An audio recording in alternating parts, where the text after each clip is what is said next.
खरं तर आम्हाला म्हशीचं दूध काढायचा अधिकार नाही, पण काढलं तर काढलं, भडव्या निदान पाणी तरी नको टाकू.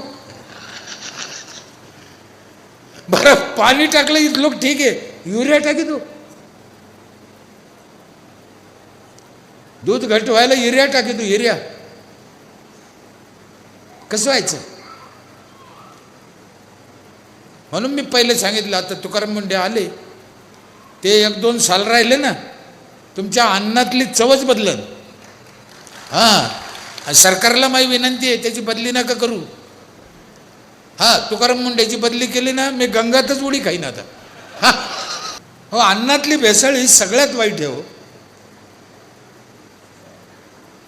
आपल्या देशातला माल दुसऱ्या देशात घेत नाही, त्याचं कारणच ते. हे एवढं बदली करून करून करून तो अन्न खात्यात आलं ना, भेसळ. चांगलं झालं, ते आपल्यासाठी चांगलं आहे. बरं तो माणूस करू शकतो, मग एवढं पहिले 75 वर्षापासून काऊन नाही केलं दुसऱ्यानं? ते काय करत होते, गवत उपटीत होते का भडवे? याला कसं जमतं? मग तुम्हाला इमानदारीनं सेवा करायची तर कोणालाही जमतं.